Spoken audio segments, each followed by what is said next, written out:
네, 수업 시작입니다. 지난 시간에는 이 도대체 주역이란 책을 통해서 도대체 하도낙서의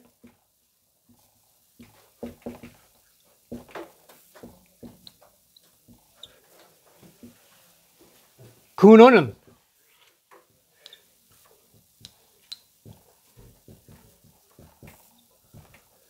문헌학적으로 어떻게 했냐, 문헌학적으로. 이걸 이제 살펴봤죠. 그리고 하도낙서가 그림으로는 언제 등장했느냐. 그 이전까지는 하도낙서란 말이 서경에서부터 시작해가지고, 서경에 대충 나오는 게 BC 1120년이니까 이 하도가 나오는 게 BC 제일 처음에 나오는 게 1100년 정도 되겠죠. 1122년이 그 주나라가 성립돼 있으니까. 그러니까 이때부터 등장했던 이 글이 쭉 내려오다가 송나라 때 와서, 송대 와서, 송대는 BC 한 1000년, AD 한 1000년쯤 되니까. AD 한 1000년쯤에서 이제 그림으로 나타나지. 그 이전까지는 그림이 없었다는 겁니다. 실제로 있었는데 안전히 그것도 모르겠고, 지금 남아있지 않으니까. 그래서 이게, 하여간 주자가, 아까 말씀드렸죠. 주자가, 주역 본의와 역학 계몽을 지으면서 이 책 앞에다가 하도낙서 그림을 넣으면서 이것이 선풍적인 인기를 끌면서 세상의 보편적 그 가치를 인정받기 시작한 거죠. 그리고 실제로 그 그림에다가 논리를 끼 맞추니까 대충 논리가 맞고. 그래서 이게 하도낙서적인 이런 논리가 유화 철학이나 약간 노장 철학. 그래, 유화 철학도 추구하는 그 군자의 정치, 성인의 정치를 통해서는 끊임없이 이 태극에서, 하나에서 마음이 나왔으니까 이 하나로 깨닫고 하나로 실천하는 거야말로 가장 훌륭한 깨달음이고 정치라는 것이 이 유화 철학이나 노장 철학이 똑같이 있었던 거죠. 유화 철학, 도가나. 그 도가도 끊임없이 이 하나를 이해하고 유화가 끊임 하나를 이해하는 거죠. 그 수기를 통해서 치인 안인인데 사람이 자기 수양하는 이유는 뭐냐면 동양 사상에서는 수기하는 이유는, 자기 깨닫는 이유는 남을 편하게 하고 남을 부족한 사람 다 쓸어주기 위해서 한다는 거예요. 그런데 이게 유화 철학이나 도가 철학 똑같은 거죠. 똑같은데 그 수기의 근원은 뭐냐면 이 하나, 이게 태극인데, 태극화. 이 하나의 이치 깨달음. 이 하나는 또 우주죠. 그러나 내 속에 우주가 있는 거죠. 이게 신일 수 있고, 부처님일 수 있고. 그러니까 이걸 아니고, 이 하나에서 나와가지고 두 개로 나눠지는, 하나에서. 이 두 개로 나눠진 상태에서 남녀, 하늘, 땅, 이런 식으로. 아까 파가 나눠지는 식으로. 이런 식으로 하나를 잡고 난 다음에 하나를 배척했을 때는 아직도 유화 철학이나 이 도가 철학에서는 이 깨달음이 굉장히 멀다 보는 거죠. 그래서 이게 계속 철학적 상태 계속 내려오는 거죠. 그런데 이러한 그 틀이 뭐냐면 이제 곧 배울 수 있는데, 이 하도낙서라는 책인데, 이 하도낙서라는 책은 특별히 존재했던 책은 아니고, 이 동주 최석자 기자 선생님인데, 제가 1982년도인데 한 40년 전이네요. 그때 이류 선생 했지만 그때 굉장히 어려웠을 때인데, 이류 선생 신청도 많이 됐지 그때는 정말.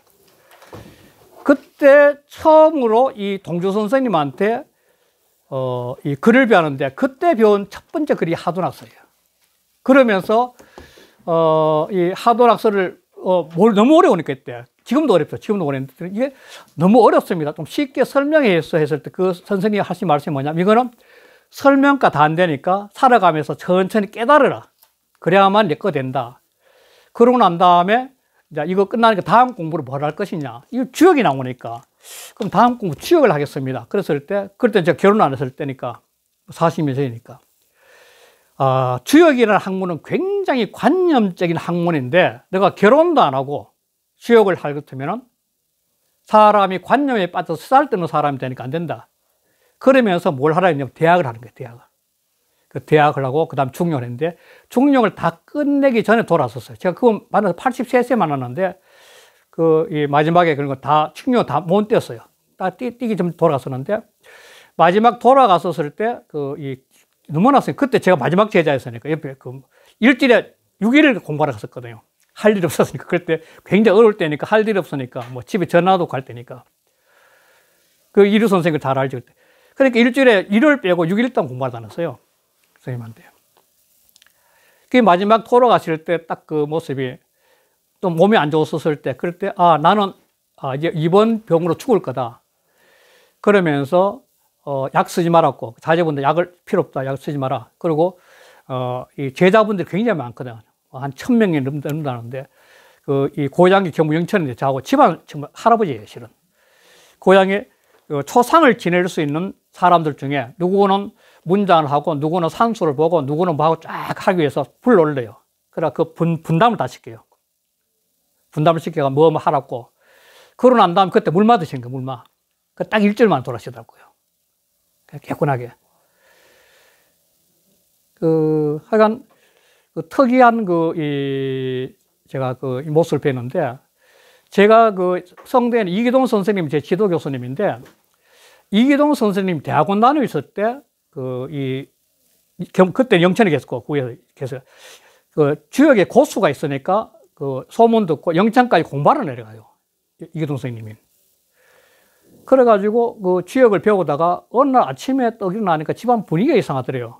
그랬더니, 오라고 갔더니, 어제 저녁에 안 사람이 이승을 떠났으니까, 당번 공부를 못하니까, 당 문 닫고, 그 다음에 또, 안정이 되면 공부하자. 이렇게 하는데, 그때 그 표정이나 말이 너무 뜻밖이었다는 거예요. 깜짝 놀랐다, 이거. 그 후로 다시 서울 올라왔으니까 못 내려갔는데, 그게 그분하고 인연이 됐고, 저도 묘하게 또 이기동 선생님 지도교수가 돼가 또 인연이 되는데, 그 후로 이제 서울에 올라왔어진 거지, 여러분. 올라왔으니까 그걸 계기로 제가, 이걸 통해서 처음으로 한문을 배우기 시작했습니다. 그리고 아까 했지만도 대학 중용을 통해서 배우고, 그러니까 한문에 눈을 뜨게 해주신 분인데, 그래서 이게, 이 책이 특별히 있는 것도 아니고, 그렇다고 해서 참고는 아까 했지만 아마 제가 역학개몽이나 이 계몽전의 같은 이걸 참고를 많이 했었으리라 생각합니다. 그러면서 이게 너무 어려우니까 좀 더 쉽게 하도낙서를 설명할 길이 있다고 생각해서 쓰신 것 같아요. 이거는 일책 세 권을 만들어요.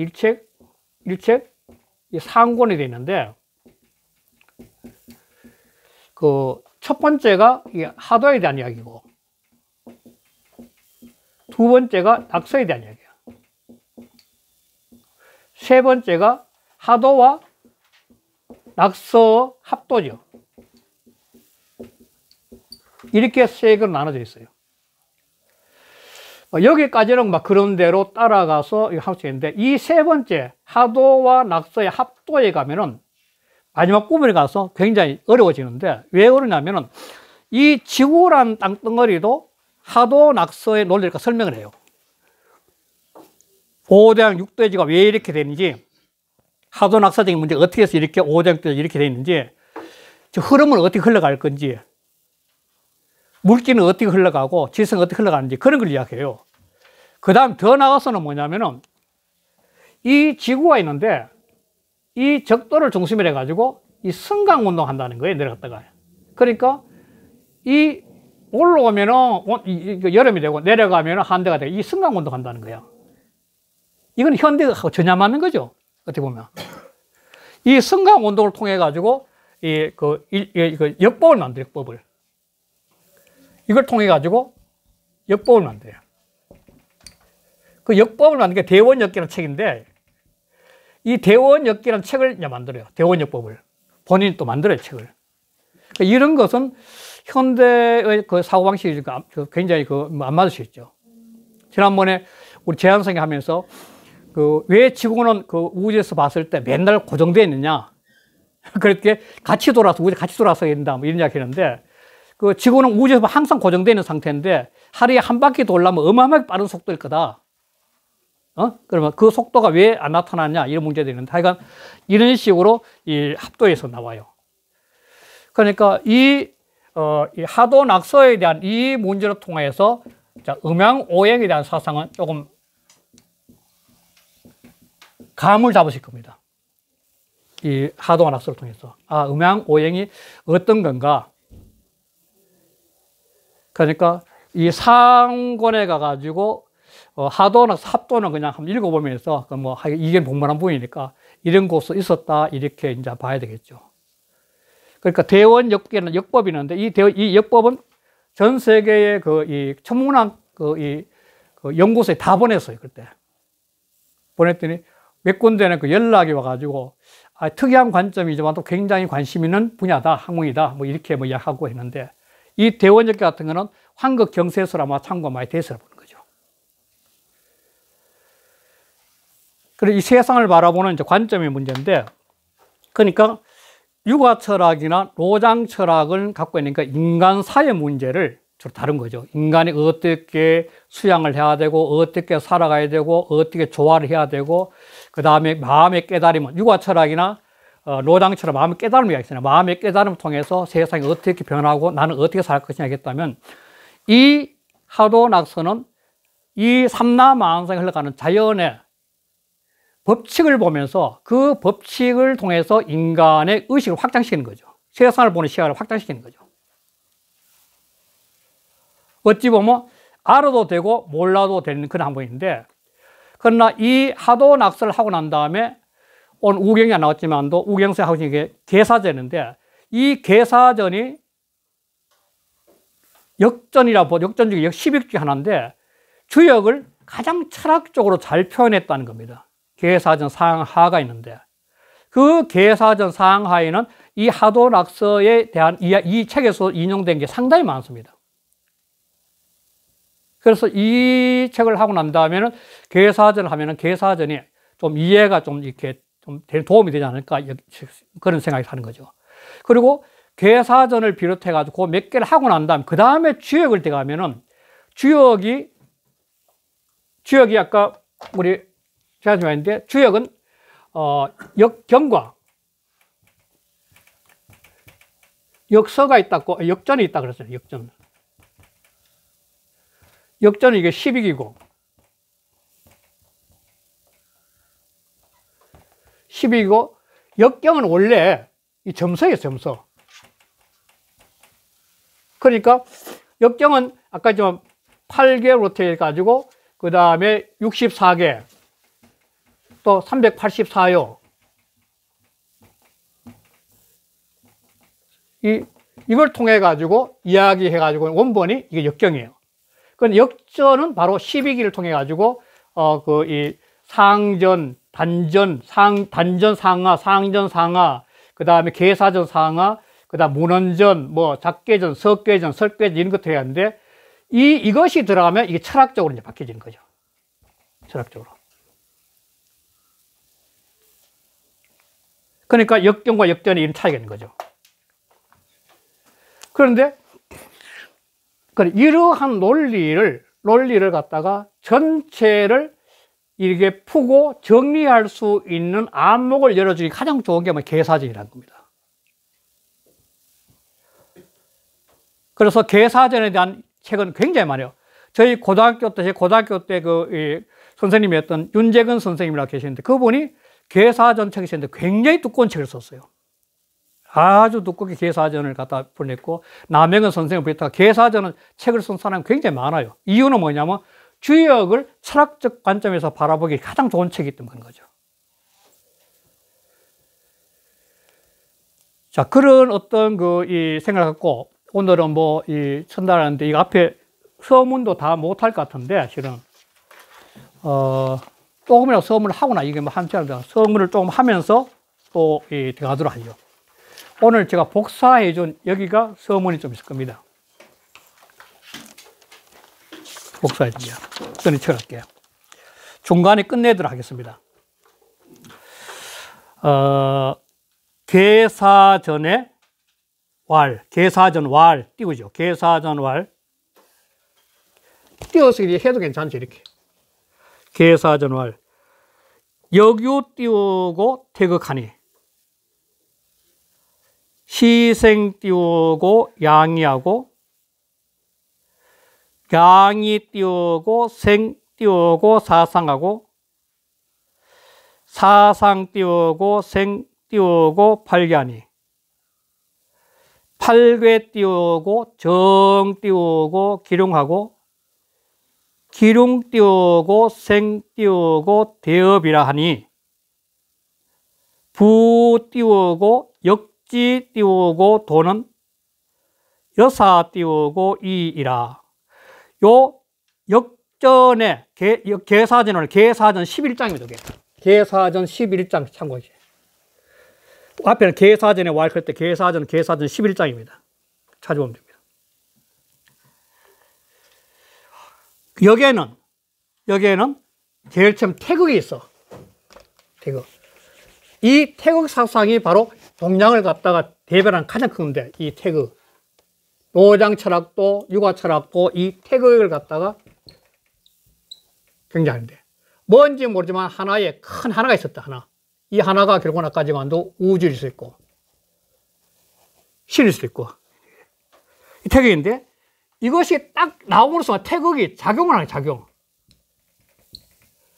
태극은 동물 해야지 가만히 있을 수 없다. 정중동이고 동중정인데 이 정동이 같이 있는 거죠. 태극은. 그런데 이게 작용하기 위해서 움직거리면은 곧바로 뭐냐면은 양이가 나온다는, 양이가. 작용이 딱 나오는 순간에. 그러니까 이게 이미 노자 하실 때 배웠지만, 노자도 도에서 딱 나오는 순간에 무유가 있다 그러잖아요. 무유가. 기억나십니까? 딱 나오는 순간에 무유가 있다는 거죠. 노자 있잖아요. 제일 1장에 보면. 이게 바로 노자가 이 주역 인연을 아주 많이 봤던 걸 알 수 있죠. 그런데 바로 이 양이가 그걸 음양이에요, 음양. 그러니까 이 양이는 결국은 음양이죠. 그러니까 이 보이지 않는 태극이라는 어떤 그 본체가, 본질이죠, 본질. 우주의 본질이 있는데, 이 본질이 이게 노장처럼 도죠, 도. 이 도가 작용을 하는 순간에 두 가지 형태로 되는 거죠. 그리고 우주가 딱 열린 순간에 빛과 어둠이 있듯이. 그리고 우주는 작용하는 그 순간에 뭐냐면은 유무, 공간과 또 별들, 우주의 공간과 별들, 미시물리학에서 조그마한 쿼크의 세계, 양자의 세계도 역시 공간이 있듯이. 그러니까 유무는 각기 존재하는 거예요. 그리고 이 태극에 말하면 두 개의 대칭 구조, 빛과 어둠, 밤과 낮, 남과 여식, 두 개의 대칭 구조가 없으면 그 다음에 진보에 나갈 길이 없다는 거예요. 양이란 거는. 그러니까 하나의 우주가 작동하는 순간에 두 개 나올 수밖에 없다는 거예요. 이 두 개가 나오면 곧바로 네 개 나눠지고 2, 1, 4. 사상이 나는 거야. 사상은 앞으로 할 때니까 사상이 나오고. 그 사상이 나오면 8개, 사상이 8개를 또 생해. 8개도 앞으로 배울 때는 그때 하고요. 그런데 이 8개가 곱하기 8개죠. 8개가 작용하는 거죠. 8개가 8개로 작용하는 거죠. 곱하기 8개가 된 거. 8개 작용은 64개 나온 거죠. 이 8개가 작용해서 64개 나오는데, 이 8개가 딱 정해지면 그 가운데 기륭이 나타나게 돼요. 기륭이. 이거 8개 할 때 그때 하더라도요. 그냥 8개가 등장하는 순간에 그거 보면은 하늘의 감부터 시작한 바람, 그 다음에 연못, 다 이렇게 나오는데, 그걸 보면서 이제 인간 세상의 기본 틀인 기륭사가 다 들어있다는 거예요. 그리고 그 기륭이 딱 생기면은 그 기륭을 통해서 사람이 살아가는 삶에서 큰 근본 틀인 일들이 생겨나기 시작하는 거죠. 길할 때는 어떻게 발전해야 되고, 흉할 때는 어떻게 해야 되고 하는 그런 것들이 있는 거예요. 그 기륭을 통해서 인간은 그 공부를 하게 된 것도 변화 발전해 가는 거죠. 그래서 대저, 부는 강조부죠. 대저. 역의 도는, 여기 이 상에 작용하는 그 도는 여사, 사자는 이사자죠. 이사자. 이건 이사자니까 여사. 이와 같을 이는 항조법이, 강조법이죠. 야라. 그럴 뿐이다. 이거 뿐이자거든, 뿐이자. 이와 같을 뿐이다는 거야. 여사, 이사자야. 이와 같을 그럴 뿐이다. 이 뿐이자. 강조법이에요. 근데 여기 돌아간 거는 뭔지 모르는 하나의 기운인데, 그 참고자는 후구대에 와서 주령계는, 이게 주령계 요소, 잠깐만요. 주령계는 어떤 생각하냐면은, 그러면 태극이란 무유가 있는 상태에 태극 전에는 없단 이야기야. 그래서 주령계 유명한 태극도선에서는 무곡이 태극이라 그래요. 이거 유명한 일이죠.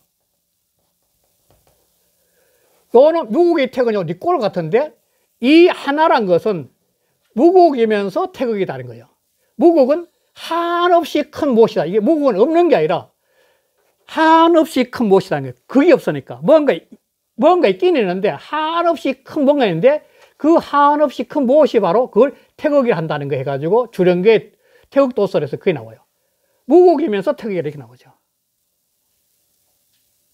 그러니까 우주의 이 모든 모습이, 이게 이제 주역의 우주관과 같은 건데, 뭔가 태극이란 하나에 존재한다면 그 태극이 뭐냐면 한없이 큰 무엇과 똑같이 있다는 거예요. 무곡이며 태극이라는 거예요. 이 주령계 태극도설의 제일 첫 기절이에요.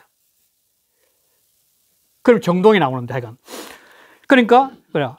그래서 태극은, 그 다음 태극 띄우고 도야. 태극이랑 이거는 뭐냐면 지워버렸구나. 이게 바로 도야. 태극이 도라고 딱 단정해서 논리를 펴는 사상가는 뭐냐면 아까 했지만 노자, 이거는. 이건 노자예요.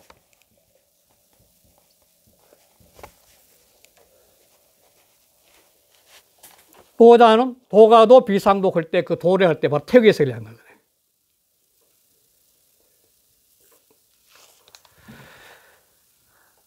양이 띄우고 음양이 해라. 양이는 음양이야. 음과 양이야. 음양이라. 하도 띄우고 십수자는, 하도 열수는, 하도는 앞에 나왔지만 한도 1에서 10까지 수가 하도수예요. 하도는 총수 1에 10이에요. 1, 2, 3, 4, 5, 6, 7, 8, 9, 10이에요. 이거는 음양 띄우고 생성지 띄우고 체라. 음양이 생하고 성하는 체가 다 근본이 된다. 이게 그림 다시 한번 하면은 이렇게 돼가지고 이런 식인데 중간에 이게 5가 되는 거죠. 1이고 10인데 3이고 2이고 4인데 6, 1, 2, 3, 4, 5, 6, 7, 8, 9, 11이 되는데 5가 가운데 있는데 여기까지 수를 갖다가 모든 만물을 생하는 생수라 그러고 6에서부터 이거는 성수야, 이루는 수야. 다시 말해서 봄에 삭이 터가지고 무럭무럭 자라가지고 무성해지는 한여름에 무성해지기까지는 생한다고 보면은 여름이 지나고 난 다음 열매를 이제 6, 7, 8, 그 가을인데 여기 아침이면 저녁이고 이게 봄, 여름이면 가을, 겨울인데 그러니까 5라는 중점을 통해서 이렇게 넘어간 것은 생했던 그 씨앗, 그런 씨앗이 풀려가지고 무성한 풀이 됐다가 다시 씨앗으로 돌아가는 거죠. 그래서 씨앗이 썩어가지고 하나의 잎허리가 돋고 뿌리가 돋았을 때는 그럴 때는 생겨난다. 새로운 생명체가 생겨난 거고 그 생명체가 다시 씨앗을 맺을 때는 이룬다는 거죠. 그게 바로 생성지체. 생하고 성하는 근본 원리라는 거예요. 원리, 체는. 생하고 성은 근본 원리가 된다는 거예요. 낙서 띄우고 구수자는 음양 띄우고 변화지 띄우고 영이라. 낙서 구수는, 낙서는 뭐냐면 이게 똑같은 원리인데 뭐 아까 하지만도 역시 1에서 요거는 9야.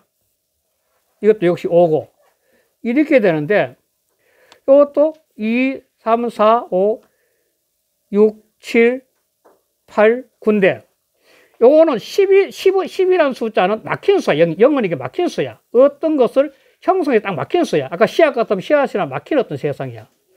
그런데 이 막혀있는, 씨앗이랑 하나에 막혀있는 10이라는 수인데, 이것이 끊임없이 씨앗이,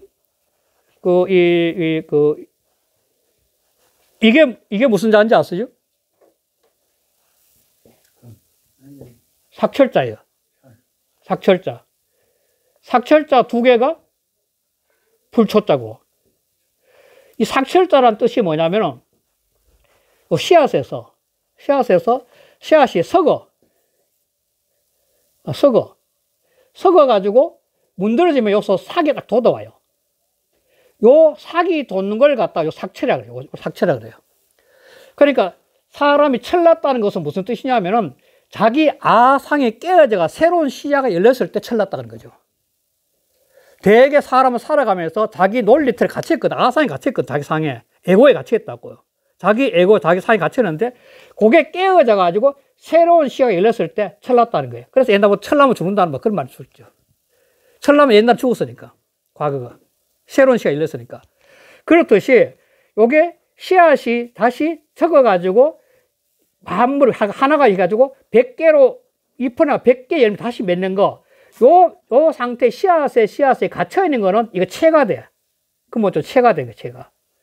그럼 요러한 변화의 원리는 막히는 수가 계속 이렇게 흘러가는 거예요. 파도처럼. 이거는 또 1, 2, 3, 4, 5, 6, 7, 8, 5, 또 5 해가지고 계속 파도처럼 흘러가는 거예요. 이건 10이라는 숫자가 없는 거야. 끊임없는 변화만 있는 게 이거는 구수예요, 구수. 구수는 끊임없는 변화예요. 0이란 어떤 가치 있는 수가 없기 때문에. 그래서 이거는 낙서는 구수인데, 일부 구수란 음양이 변화하는 쓰임새야. 그래서 우리 모든 존재는 정점에 시작해서 끊임을 흥망성쇠 거듭하는 거죠. 이거는 모든 존재 다 그래요. 모든 만물은 생겨가지고 어떤 정점에 가면은 없어지는 거죠. 그럼 죽는 거죠. 없으니까 또 새로운 게 나오고 계속 반복하는 거죠. 그게 바로 낙서의 원리라는 거예요. 그래서 음양 띄우고 생성이 띄우고 오행 띄우고 구원하고 음양이 생하고 성해. 음양이 생하고 성하는 것이 언자는 대명사 들어있다 그랬죠. 이게. 예. 이 언자는 어차 또는 어지 대명사 들인 거죠. 음양이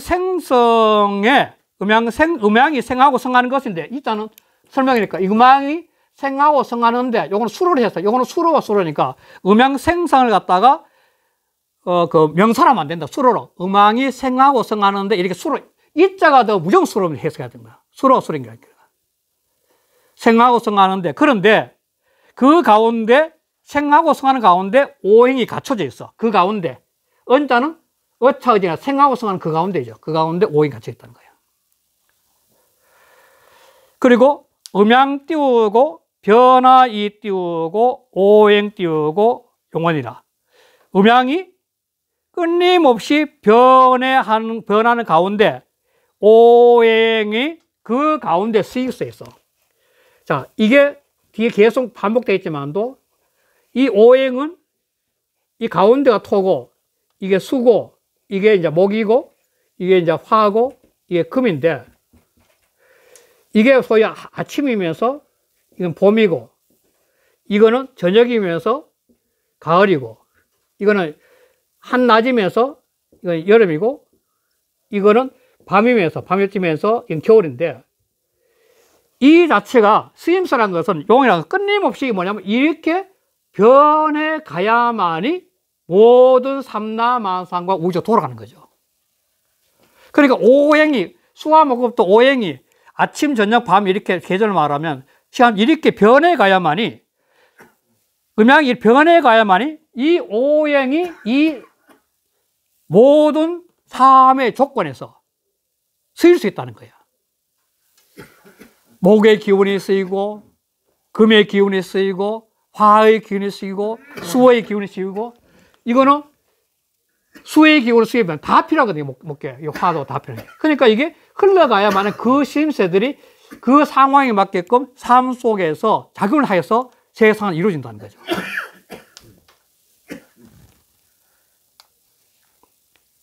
오늘 여기까지 해야 되겠습니다.